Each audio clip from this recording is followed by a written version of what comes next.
We've gotten to work on some pretty cool projects together, and you've been a go-to resource when we need really strong creative, which is so important nowadays. Yeah, more and more. I've been getting more requests for like smaller clips, but with more iterations, more kind of stuff. And that's what we wanted to talk about today. What's the state? Today is January 2026. How many things have changed in digital marketing now for this year? Oh my gosh, so much already. So speaking of your more and more people requesting smaller clips, what we're finding in Meta ads as an example is creative is king, where it used to be you could have a creative piece last longer, both in duration and it would last longer in the account. Now you need a really strong creative. You need to be constantly changing it, constantly swapping it out. People's attention span has gotten smaller. Yeah. So you have to grab them better with hooks. You have to be more clever, more creative. It's gotten a lot more competitive. Does this have to do with the Andromeda update?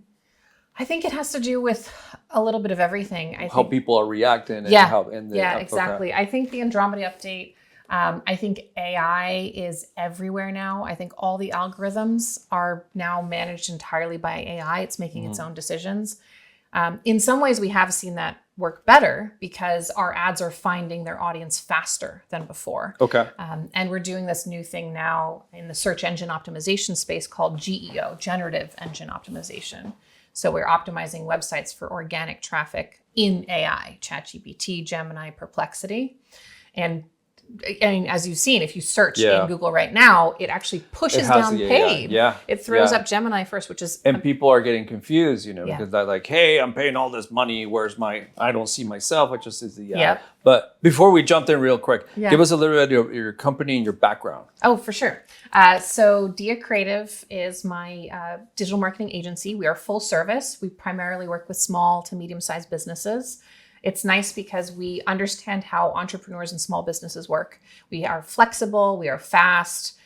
We work on a retainer model. So you have a flat rate you pay for all of your marketing to get a full marketing team. And then we just pull in the resources we need as you need, which is perfect for a small business that can't afford 12 salaries, but wants to get an email expert once in a while, or a social expert, an ads expert. So and your whole team and you are very passionate about the work that you do, but specifically what kind of like industries or work that you really, really have your heart in? Yeah, that's a great question. We've primarily focused on e-commerce. E-commerce. Yeah. And in certain verticals. So we have experience in the beauty space quite a bit. We have experience in health and wellness. We've recently expanded in the last 2 years into food and beverage, and that's been a lot. So now we represent some alcohol brands. We have a Wagyu steak brand, more like luxury high-end food. Got it. Because, I mean, that's how you need to discover things nowadays. People are getting bored. They want new and exciting things. And we're a good fit for them. I am part old school, part new school, but I'm always, and trying to keep up, and that's why we have this show. But traditionally, you always thought like Google would be answering questions, it's very direct, the direct to purchase. But now Meta is surprising me where it was more like interruptive, just scrolling, doom scrolling, oh, look at this. But now it's becoming at a par as direct to purchase. Oh, yeah. Yeah. Actually, there's a brand new platform that's exceeding all of them, which is very surprising, but it has a high buy-in. It's called AppLovin, which sounds silly.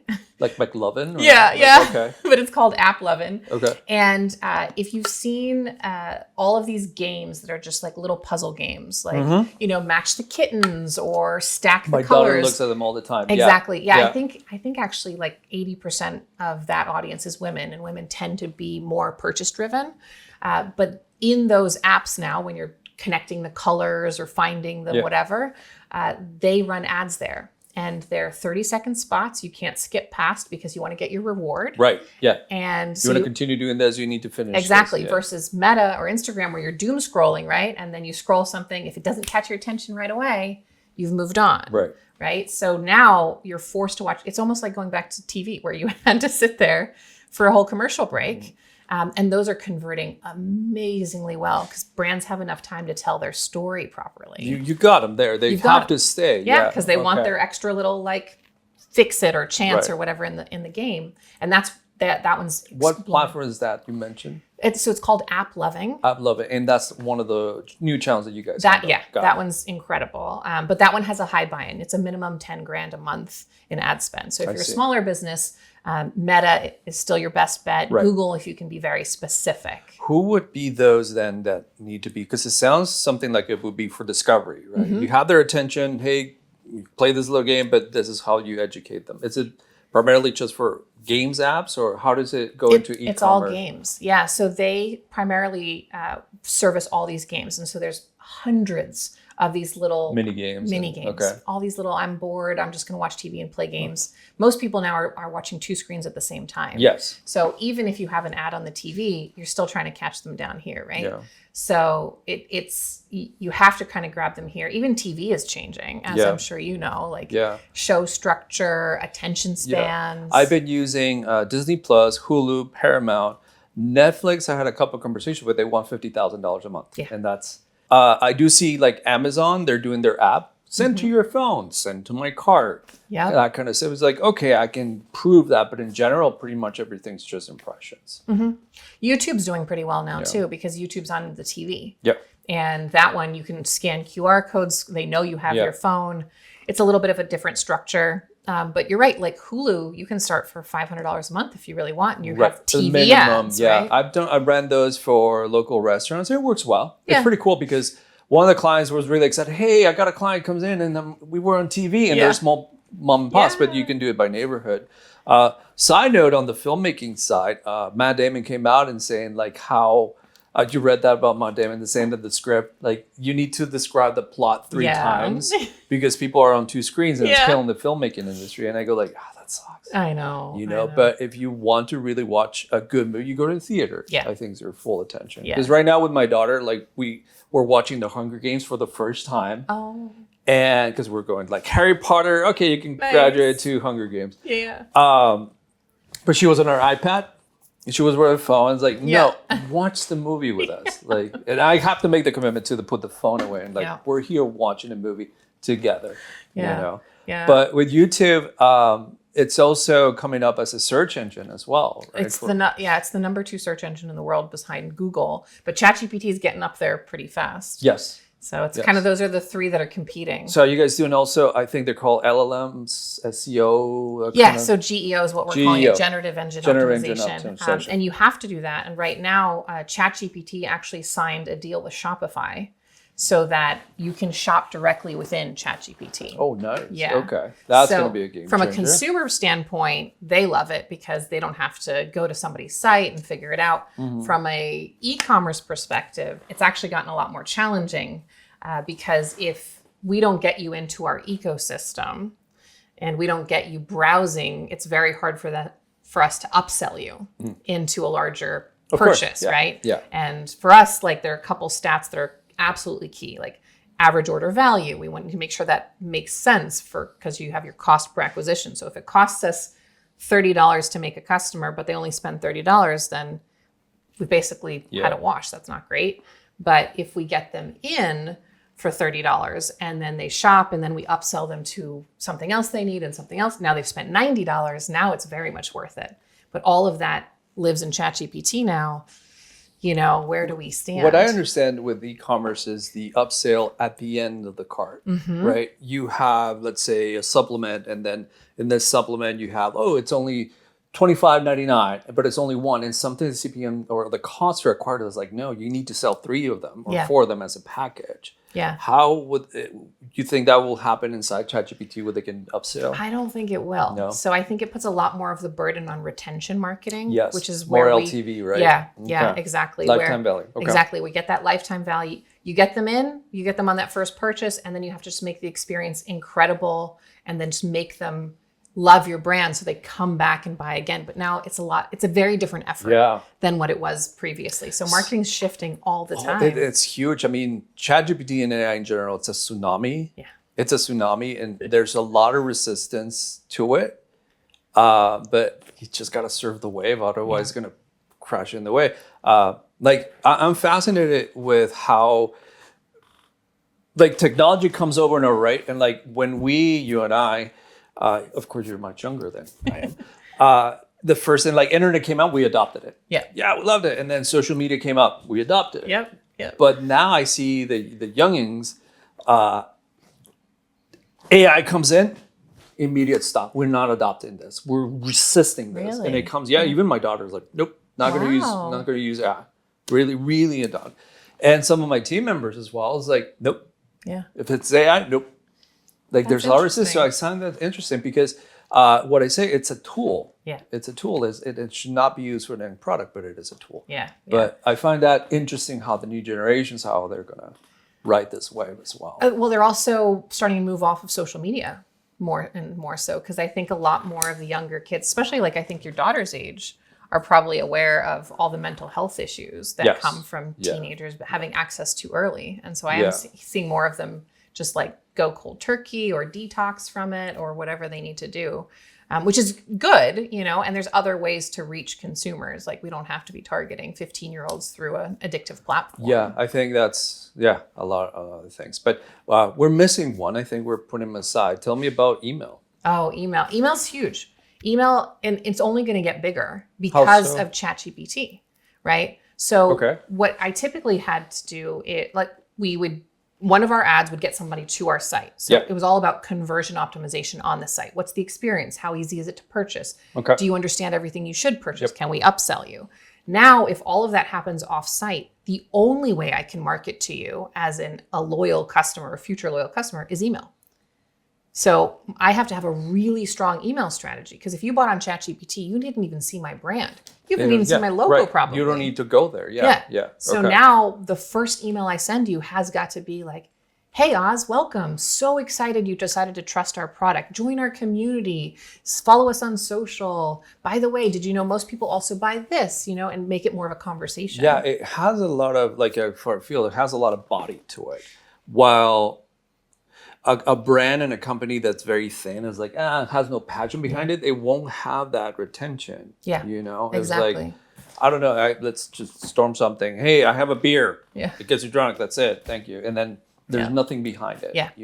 And consumers need more nowadays. Just like, I think the reason a lot of people are pushing back on AI is because it doesn't feel human. It doesn't feel real. Yeah, the uncanny valley. Yeah. So like there's a cookie brand that's killing it on social, and honestly they spend most of their social just criticizing people that are trying to get free stuff from them, but they've got such a loyal following now because people are like, oh yeah, I'm part of the joke, I'm part of this, and they feel part of that brand. That's where they will always buy cookies from. Like there's a loyalty. It becomes now a social movement. It becomes an identity. It becomes something that is part of them. How do you in when I do like a workshop or talk to a client, I kind of educate that social media is to nurture the farm. Mm-hmm. You already have those people in. Yeah. So you're doing your organic post. I felt like email was the same. You were kind of nurturing, hey, their relationship, how you doing? I don't need to sell you right now. It's just a conversation. But I feel that a lot of clients or business owners, they're so busy, and they're just trying to make a buck and try to feel that posting an email is just for selling. And then they get discouraged when they post a lot and I have no sales, nothing happens. Yeah.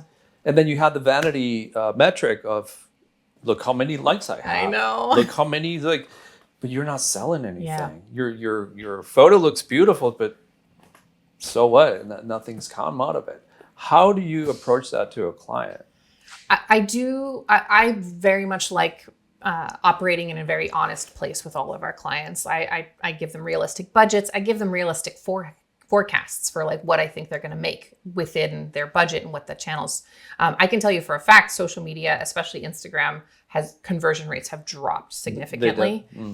But the brands that are converting and are growing engagement are the ones that focus less on selling and more on culture and personality. So like really knowing who you are as a brand and making a strong statement nowadays. About that. Yeah. I think a lot of brands, especially old school brands, are nervous. Nobody wants to stand out front and say, we oppose this. We are for this. This is who we are, which means we're not for all these people. But if you don't do that, we have a saying in marketing that's been around forever. If you're talking to everyone, you're talking to no one. And I think that's the biggest mistake with social. Yeah. Everyone's trying to talk to well, I want to appeal to 15-year-old girls and 80-year-old men. It's right. Like, you're not. Yeah. It's not, don't bother. Pick who you want. I want to talk to 35-year-old professional women that care about their fitness. Okay, now that's interesting. That's a community you can build. Right. And they'll feed each other. and then they'll buy from your brand, right? Right. And so that's where I think the disconnect happens. If people are just like posting, isn't this pretty? You should buy, you should buy, you should buy. I mean, you don't want to be talked to that way. Nobody does, right? But if it's something you can connect with as a human, well, that feels different. And then you narrow it down. Yeah. No, 100%. I feel that we, as marketing, I started saying, like, in general, when I talk to a client, for example, it's like, first question is like, well, who's your client? Everyone. Yeah, I know. Yikes. Okay. But if somebody walks through the door, like, what would be your ideal person? Yeah. Anyone with money. Okay, that makes sense. Yeah. So there are techniques and workshops that I do personally that I love, and the one that worked for me the best is archetypes. So I've been doing archetypes. So it's like, okay, let's play a little bit here, because I feel that archetypes works tapping the subconscious of what they want, but then it's just in their heads. Now I have to validate with the market with external research and say, oh, okay, this matches. So like, this is not a match, and sometimes you're like, this is not going to work. Yeah. And I'd rather not take on that client because it's not something I'm not going to have any impact on.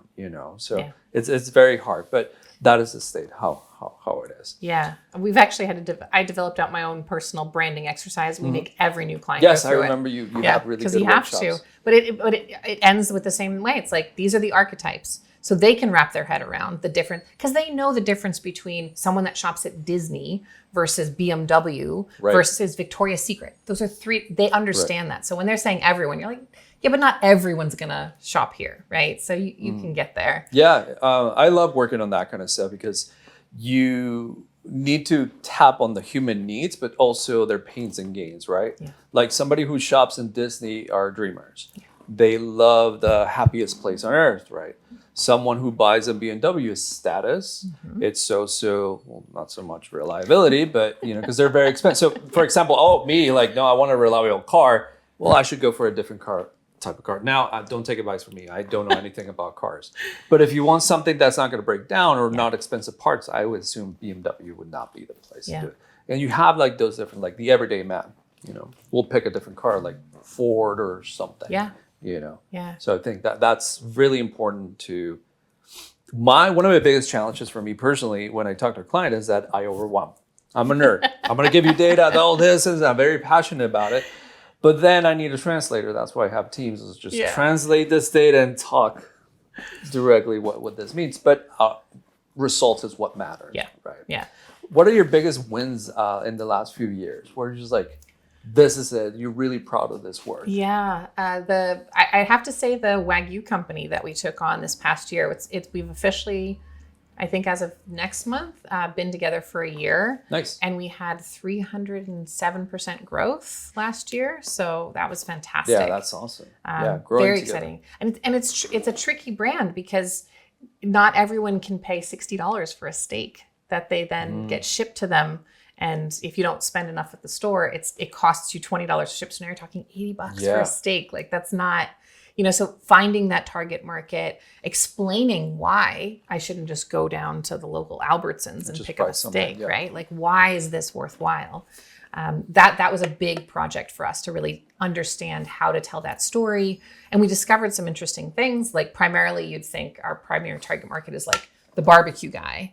But one trick is once you figure out how to talk to one market, then you can layer on. So when people want to talk to everyone, that's not it. You talk to one, you get that nailed down. And then next on top of that, we started testing out female buyers, women that were shopping for their families. And this was on multi-channels or multi-channel? Okay. Yep. So fully, we redid their website. We run their ads. We even run local ads because they have a couple retail spots.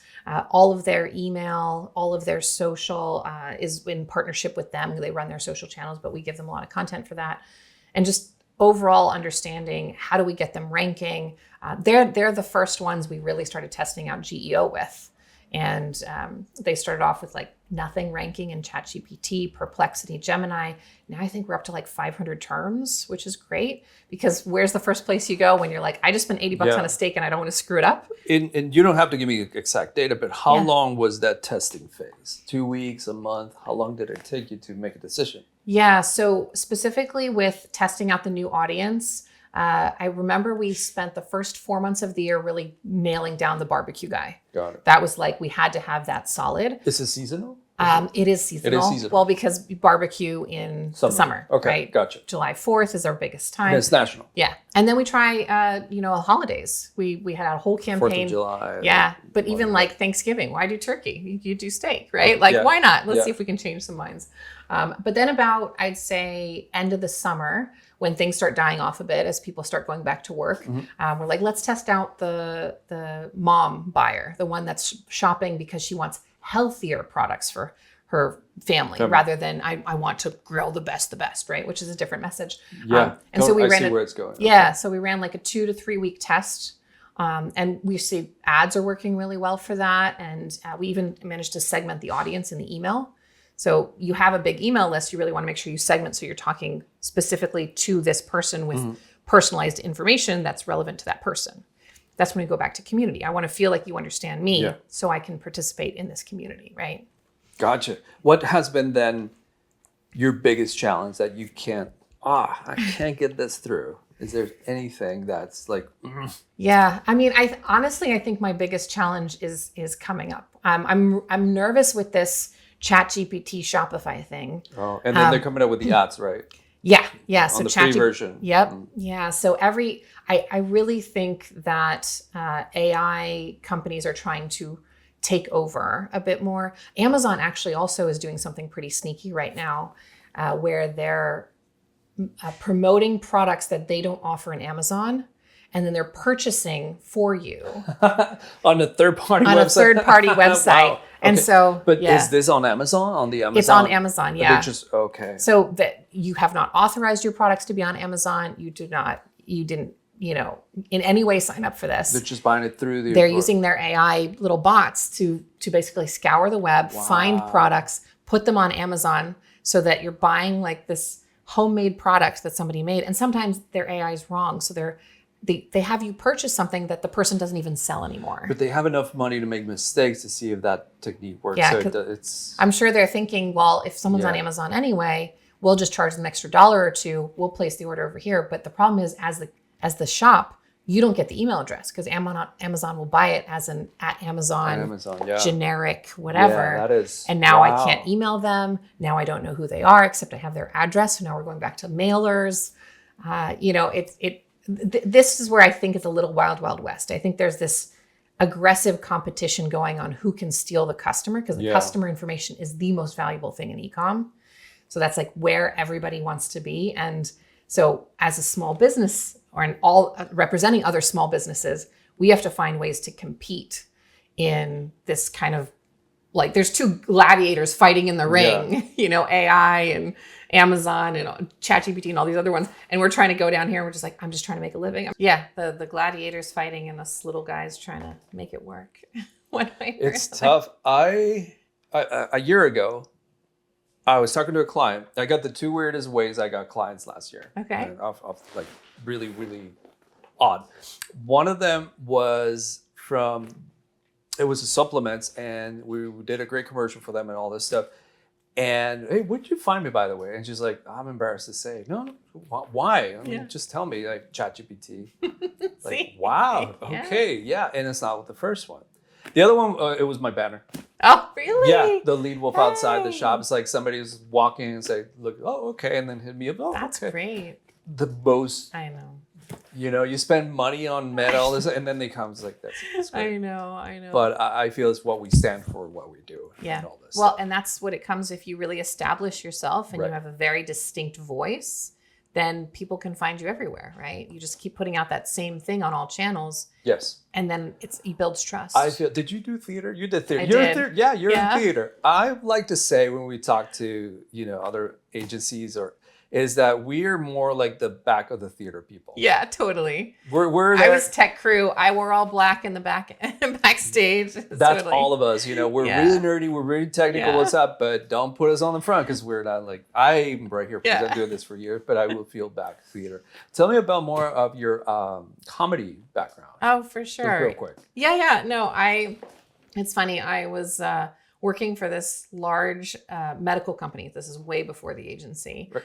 And as you can imagine, working for a medical device company isn't the funniest, most entertaining. There's a lot of budgets in it. Yeah, It's budgets, it's regulatory, it's legal. I worked with a bunch of lovely people, which was great, but I definitely was like, I need a creative outlet because you're so restricted in what you can say. Imagine, I mean, with supplements too. NDAs and so restricted. And so I was like, well, I don't have a lot of time because I'm working a lot of hours. So let me find something that's creative. And I found improv comedy where I'm like, okay, I don't have to learn lines. I just show up and play and do. And I hadn't heard of it really before. And I was like, oh, I get it. It's kind of like, whose line is it anyway? Yeah. And then I signed up at the local theater, and then I was with them for about, I'd say 10 years. And tell me about your first time up on stage. I had about 3 years ago in this show, I'm really bad with names and spacing out, but I'll put a sign out on him. A great guy. He's a good friend. He's a jiu-jitsu master. Oh. Built like a truck. The guy can walk the streets and very few people can take on him, right? And they go, hey, so I think physically you can overpower a lot of people, I'm very confident. But I'm wondering, what is your biggest fear? And I said, you don't want to know. Like, no, what? Yeah, come tell me, like stand-up comedy. Really? Yeah. Why? Because my jokes are bad. And okay, tell us a joke. Maybe I'll put the clip right there and then. You ready? Yeah. I would like to do 5 minutes of stand-up comedy. I think that's my goal. What did the letter O say to the letter Q? Dude, you're out.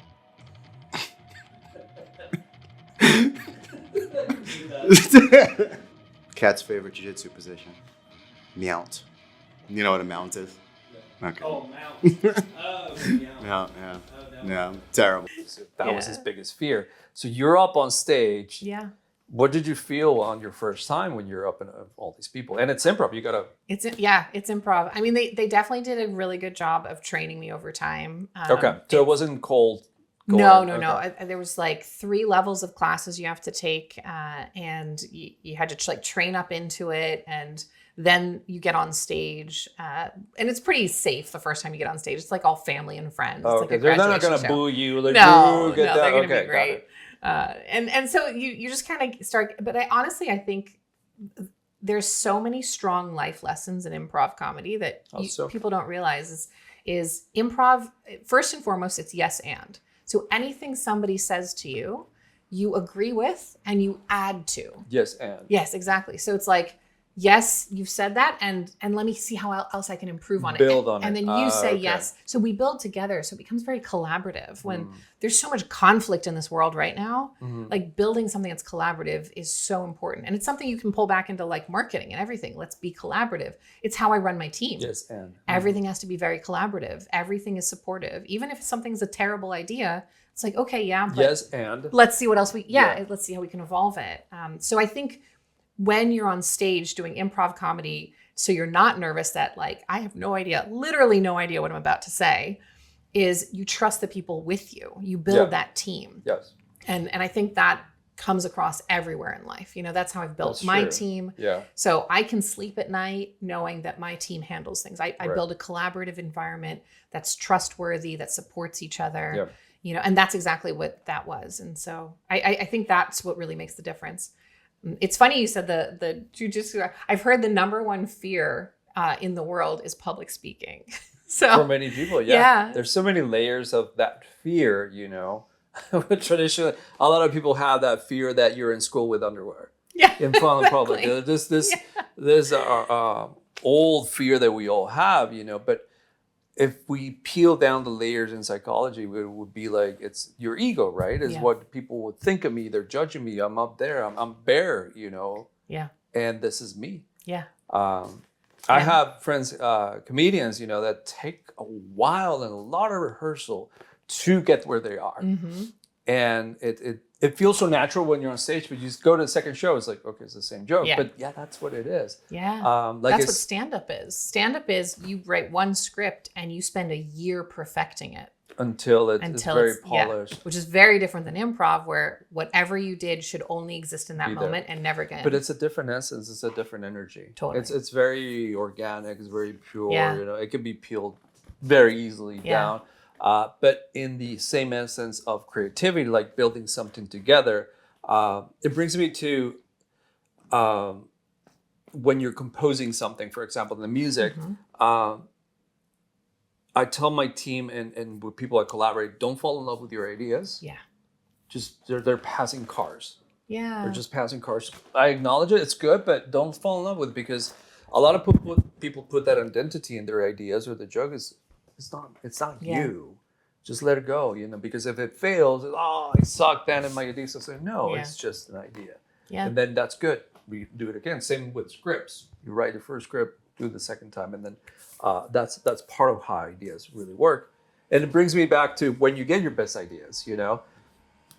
Wash the dishes, showering, because your mind is and your subconscious is digesting all those things in there. But that's so important for marketing is you don't fall in love with a particular ad, because you're going to have to learn and move on. Even everything you test in marketing is yes, and now what? And now what? And now what? That's don't why fall I fell in love with marketing and branding, is because it has the Venn diagram of, yes, corporate, work, business, but has the creativity in it. Yeah, and the analytics, which you and I, as nerds, we both appreciate. I love analytics. But the beauty of analytics is that if you see the numbers, it tells a story. Yeah. There's a story there, and you can even make a joke with the numbers. Yeah, You know what you're doing. But that's, I guess, you and I that have that creative bug go into marketing, because we were very passionate. Yeah, definitely. And when I talk to a client, it's like, I get that idea. That's great. Let me build upon it. But if I don't feel it, I don't think I can take you as a client, because I'm not going to be very much of value to this kind of stuff. But let me refer you to someone who I love helping people. I come from a hospitality background, so it's always in my DNA. It's like, let me help you. Let me steer you in the right direction. But that's very strong of you to not accept clients that you're not going to be able to do well for. I think that's very hard for a lot of businesses like ours, right? Yeah. Because that's money in the door. Yeah. Like our philosophy at the agency is a lot of we're the babysitter, we're the tutor. So if we take your business in and we will feed it broccoli and we will make it exercise and we will do everything. But if we give your business back to you and you feed it espresso and let it watch TV all night, and there's only so much we can do because it's your baby. Yeah. In the past, I had clients call me a year later. Hey, what happened to my campaign? I'm not running your campaign. Yeah. I don't know. I gave it back to you. I'm like a personal trainer, and did you keep running? Did you keep eating healthy? Exactly. No. Well, then I don't know what to tell you, yeah. buddy. Yeah. So it's a lot of that philosophy is kind of but it makes it hard because sometimes you see them making the wrong decisions, and we want to, Let's address that in the conversation where you have marketing is a low level entry. A lot of people can do it. Yeah. I can grab my phone and do it myself. I can sign into AdWords and make my own account. And then Google tries to push you. Yes, you can do it yourself. I know. But then you get the reps, and really Google was going to push us to spend more money. Totally. Suggestions. Yeah. It's and it does not don't click that. It's not for the benefit of you. It's for the benefit of this. So be careful what you're doing. Some of it might work, but it's going to spend more money. Yeah.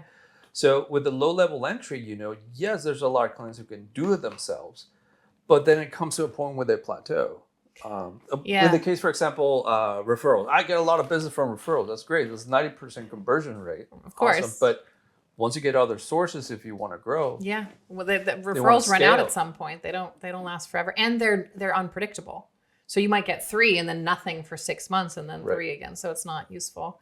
I think that's the challenge a bit with all these new AI tools too, is they all want to tell you you don't need an agency, you don't need an expert, we can do it for you, just plug and play and their AI does things.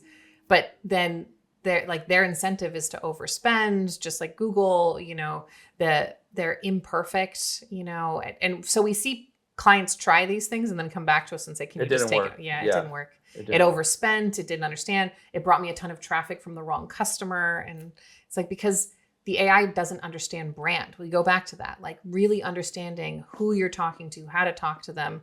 It's just not there yet. It might be in the next year or two, and then we'll have that conversation. Maybe, but no, to you, it just doesn't understand your essence, I put the terms in music. If you hear AI music or AI slop, it doesn't have a soul. Yeah. And it feels the same with the brand. But when I tell my crew to make the difference between branding and marketing, I put it in a simple terms marketing is the vehicle. It will take the branding places, the Yep. message. But branding is the spirit. It's the heart. It's Yeah. what makes you feel. And the same thing with music. When you play something, you can tell like, it's all right. Yeah. It could be technically perfect, but it doesn't feel here. Yes. It just doesn't resonate. Yeah, and that's branding as well. Exactly. And I think that's why people are resisting AI, because there's this human element that AI just can't get right now, but as a human, you feel. One of our other clients is like a top 3 motivational speaker in the world. She's amazing. She's got 600,000 followers on Instagram. But the reason she is still so poignant is because she's so human, right? And people can connect to her and relate to her in a new way. Like people are trying to go to ChatGPT for motivation and therapy, but like honestly, you just watch one of her videos and you'll get 10 times more value. Yeah. Because she's got that essence there that's super strong versus the bot that's just going to regurgitate. I mean, it's literally regenerative. Yeah. That's literally how it's created. So it can only regenerate what's in it. What's out there, what's it looking, Exactly. and then it hallucinates. And yeah, I mean, it's Yeah. a tool. It's a tool. Don't rely too much on it. I think that's really the trick. When it makes it human, I'm a photographer as well, and Yeah. I have my studio, I have so many creative outlets, right? And one of the things I like is that when it shoots something that looks too perfect of a shot, I don't like it. And I learned that, and I read it also in a book to reiterate, is that luxury is flawed. Something that's high end needs to be flawed. There's a flaw in it, and not in the flaw like we think, you know. For example, a Ferrari or a Lamborghini are like a very expensive cars. Here we go again to cars, and I don't know about cars, but cars, you can't drive. It's a perfect car, it's beautiful, but if you drive it off road, it's going to break down. Yeah. It's not practical. It's just luxury. It needs to be like careful. Know what I mean? Yeah. And beauty, like in a person, like if you're shooting something, there's beauty in the authenticity of it. Yeah. Not in how perfect your makeup is, not how perfect your body is, or whatever standard you have. It's the beauty in the soul of Yeah. what you see it. And when I take a shot, it's like, yes, there it is. That's it. That's a non-pose, natural, that's you. And I feel that can resonate as well with the stand-up comedians, you know. I'm up here, this is who I am, or the persona, for example.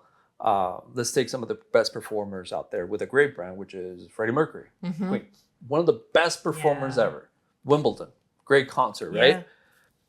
Super introvert, doesn't like people, that's a persona, right? And brands, I feel as well, you know, brands, you put them out there on the stage and they have all this, we fix this problem, we do this. But if you allow yourself to be a little bit flawed, you allow yourself to be vulnerable and speak your Yeah. mind of what I am, this is who I am, it resonates with people. Yeah. You create that respect. So I feel that I don't think AI can have the nuances yet to get there. It's too much of a yes man, I think, right now. Yeah. It just wants to give you yes, of course, that's great. And I feel like there's a lot of skits right now making fun of it. Yeah, in movies, like before, a couple of years ago, there was this movie called Her with Yeah. Joaquin Phoenix, Yeah. how they fall in love with Yeah, an and AI. Scarlett Johansson's the voice. Oh, yeah. And then you have the movies like Blade Runner, the new one, that was another one with AI.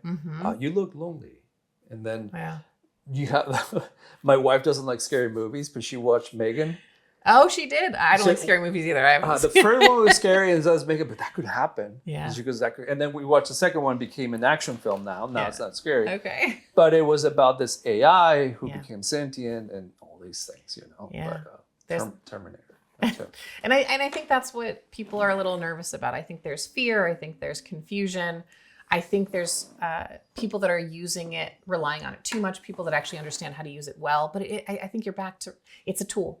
You know, It's the only a internet, tool. you have to know how to use it as a tool.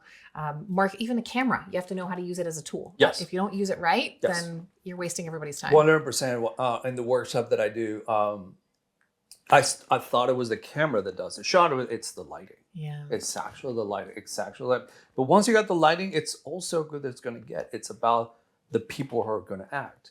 So there's great tools out there that you can use, like Midjourney is doing the videos, BO, all this stuff. You got Coca-Cola with the sloppy commercial he does. Like, oh my know. God, that's bad. Yeah. And they people spend a lot hate of it. money on it. Yeah. I mean, the thing that blew my mind with the Coca-Cola commercial, I think it's that one. It's either that one or the McDonald's one. It was an agency, a marketing agency out of Australia. They built this whole new department for AI.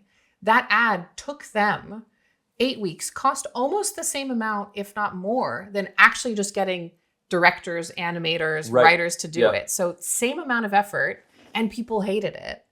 You know, when they could have just done things the Yeah. way we've been doing them with a system you trust and 8-10 creative minds instead of relying on. But you have that mentality of the boards that are thinking like, no, let's try Yeah. this and we'll spend less money eventually. Right. And they ended up not. And they ended Yeah. up not. Because to get it even to the level that they got it to takes so much effort. Yeah. Because it's just a tool, you know, and they would have been way better just doing what they've always done. Yeah. Create something. I think one of the funniest and really successful brands that makes fun of it is Wendy's. Yeah. Like Wendy's on X and also like on their commercials, they just make fun of the Yeah. AI and all this stuff. But they have a really good team, you know, Yeah. and writers, you know, that kind of stuff that I like. But some of them are approaching it the wrong way. I have some supplements. I have some supplement clients that come in and then audit their website and it's all AI photos. Muscular guy drinking, Yeah. and then the How do you want me to trust you with that? Like, Exactly, it's like, you want me to put ooh. something inside my body and that's the image you're, no, I don't but trust see, you. that's the ulterior message that gets into our brain, which Yeah. is you don't spend enough money just to take a simple organic picture that you would rather do AI artificially Yeah. for your brand, and that's what you're going to do for your Yeah, of course. And and you want me to trust you, especially health and wellness. It's an absolute no. Like I was saying, that luxury meat brand, zero AI. It's not allowed. We don't allow it at all because if you want me to spend that much money on something I'm going to put inside my body, I Right. have to trust that everything you're showing me is real. right. Your nutrients are real. Your ingredients Everything's are gotta real. be real. Don't use fake AI Nope. images, fake AI videos, Yeah. because that's the whole point. Yeah. You're going Yeah. to lose trust. Yeah. That's fascinating. Yeah. How we're going. Yeah. Mark, and that's what it's like going back to your first question is like, where is our focus is just trying to figure out what's next and how it works. But that's the fun of it, right? It's like in finance, once you learn how to do your, taxes and whatever, you do them the same way, basically. I mean, maybe some laws change, but Yeah. with marketing, something that you knew worked 3 months ago doesn't work now. And so that's why Yeah. you constantly need a team like Yeah. the ones that you and I develop to okay, what's next? What's going to work now? This worked, now it doesn't. Now we go back to something else we tried. It's like, so that's why I like that we don't work just in one specific niche. Like we do e-commerce and now we've kind of moved into these speakers as well, just because we okay. had this one Yeah. client that was really good and now we're attracting some more. But what I love is like you could learn something from selling children's clothing on e-com and apply it over here to how you sell a jewelry brand for a high-end jewelry. And you just wouldn't think you could do that. But actually having that little bit of diversity gives you that creative Yeah. muscle that you need to actually succeed in you marketing, flex it, yeah. right? Otherwise you just do the same thing over and over. Just and maybe off camera, but you work with Tony Robbins, right? You had him. Or you had the association or the company. Lisa Nichols is the one we work with. Why so does it sound so familiar? she Listen, works Nicole. with Tony Robbins. We worked with Dean Graziosi. And then, so Lisa- she's pretty well connected. Yeah. Lisa Nichols sounds very, very familiar. Yeah. Okay. She's amazing. She's like top 3 motivational speakers. Maybe in the if world. I She's in The see Secret. her. Oh, okay. Maybe if I see her, it's like, oh, okay. Sounds Yeah, familiar, sounds probably. familiar. Gotcha. Yeah, but Yeah. I remember. We're running out of time, but Okay, we'll wrap it up. So if somebody wants to contact you, where do they find you? How do they follow you? Yeah, perfect. Dia Creative, D as in David, IA Creative Agency. So diacreative.com is our website. We're on Instagram at Dia Creative Agency, TikTok, Dia Creative, YouTube, all the socials at Dia Creative Agency. And that's a great place to reach out. You can also reach out to me on LinkedIn if you want to put up I'm happy to connect personally. Yeah, exactly. Magic. Because I love nerding out on marketing. So I just will jump on a call with somebody and just tell them what I think they could do for their business. And if we're a good fit, then happy to help you. If you want to try it on your own, or if you have another agency, then, you got to do what's right for you. But I just want to keep putting out good information and trying to figure out how to win this game that changes all the time, right? Fantastic. We're here to help people. Well, thank you so much for coming Yeah. today. We appreciate it. Hope we can do it again. Definitely. If people enjoy it, leave your comments, follow us. And Yeah. if you like this kind of content or you want any questions, leave the comments below. Love to answer them. Perfect. Yeah. Thanks so much. Thank you, everyone. Thank you.